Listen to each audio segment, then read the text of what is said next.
दिनै बावखुंग्रि गाखोनाय सान बैसागुनि 1 खालारनि सानसे सिगां थामहिनबा सैत्र दाननि जोबथा सान संक्रान्ति सानाव नैबे क'क्राझार सोहोरनि खोला सानजा फारसे थानाय जा बावखुंग्रि हाजो बे बावखुंग्रि हाजोआव गोदो गोदायनिफ्रायनो क'क्राझार ओनसोलनि बर'फोरा नैबे बावखुंग्रि हाजोआव गाखोनायखौ मोनसे दोरोङारि महरै फालिबोबाय थादों।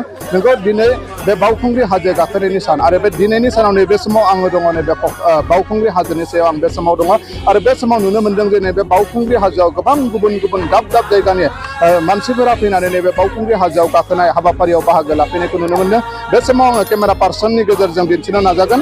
नैबे नुथायानो जाबाय बावखुंग्रि हाजोनि नुथाय। जिहेतु दिनै बावखुंग्रि हाजो गाखोनाय सान बैसागु 1 खालारनि सानसे सिगां थामहिनबा दिनै सैत्र दाननि जोबथा सान संक्रान्ति सान बे संक्रान्ति सानाव गोबां रोजा रोजा बर' सुबुंफोरा फैनानै नैबे बावखुंग्रि हाजोआव गोबां गोसोनि साननाय हनायखौ जाफुंहोनायनि मिजिंजों बावखुंग्रि हाजोनि थिखिनियाव गाखोनायाव बाहागो लाफैदों। नैबे नुथायानो जाबाय बावखुंग्रि हाजोनि नुथाय आरो बे समाव दङ जोङो नैबे बावखुंग्रि हाजोनि सायाव दङ। बे समाव नैबे बावखुंग्रि हाजो गाखोनो फैनाय रायजो राजाफोरा मा फोरमायो जों मिथिनो नाजागोन जे बिथांमोना बबेनिफ्राय फैदों आरो मा मिजिं लानानै बावखुंग्रि हाजो गाखोनो फैदों बिथांमोननि गेजेरजों मिथिनो नाजागोन। सारा बबेनिफ्राय फैदो? आं गसाइगाव। औ देग्लाय खनबेसे? देग्लायजों खनथाम जाबाय आरो फैगासिनो फैनानै मोजां मोनदों आरो ओरैबायदि मोजां मोनो देहाफोराबो थांनानै स्रा मोनो। बेनिखायनो बोसोराव खनसेखौ बेयाव थाबायनो फैनो लुबैथारो। औ थिखिनिसिम गाखोखायो आरो गाखोगोन एखेबारे बेखौ नागारनाय नङा आरो नोंथांमोननिसिम बेबायदि बयनिबो सिम आंहा खावलायनाय जे बे हाजोखौ गाखोनो थाखाय जाहाथे गाजा गोमजा फैलायनानै बिदिनो गोम गोम गाखोयोब्ला निस्सय मोजां। आं सानो जे देहानि थाखायल' नङा जोंनि फोरबोआबो थांनानै थागोन आरो समाजनि मोनसे मोजां मोनसे आयदा हिसाबै सिनायथि मुलुगाव सिनायथि जानो हानायनि मोनसे खाबु जागोन। बेखिनि बुंनो गेजेरजों नंगौ आरो जों गुबुन सुबुंनिफ्राय मिथिनो नाजाबावगोन जे बिथां मा फोरमायो नैबे हाजो गाखोनाय फोरबोखौ लानानै। फंबाया बबेनिफ्राय फैदों? बाक्सा मुसलपुर। देग्लाय खनबेसे जादों? आं देग्लायसो फार्स्ट टाइम फैदों। गाखोथारगोन ना थिखिनियाव?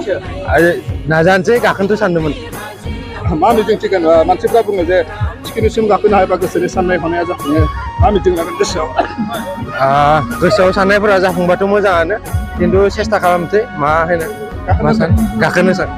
नैबे नुथायानो जाबाय बावखुंग्रि हाजोनि नुथाय आरो बे समाव गोबां रोजा रोजा मानसिफोरा फैनानै बे बावखुंग्रि हाजोआव गाखोफैनायखौ नुनो मोन्दों। बे समाव केमेरा पार्सननि हेफाजाबजों दिन्थिनो नाजादों। गोबां होंगो दोंगो रायजो राजाफ्रा फैनानै बे बावखुंग्रि हाजोआव गाखोनायाव बाहागो लाफैदों।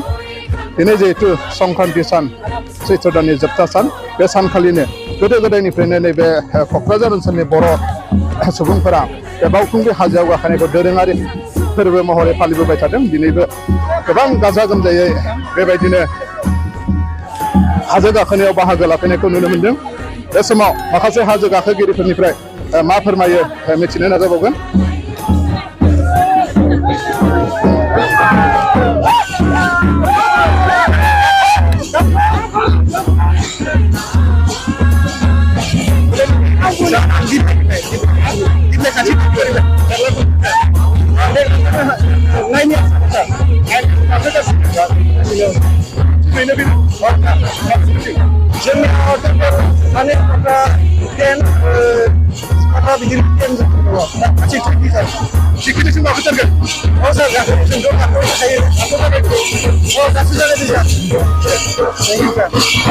बेबायदिनो गोबां रंजा बाजा नैबे बावखुंग्रि हाजोआव गाखोना गुबुन गुबुन जायगानिफ्राय मानसिफोरा बाहागो लाफैदों।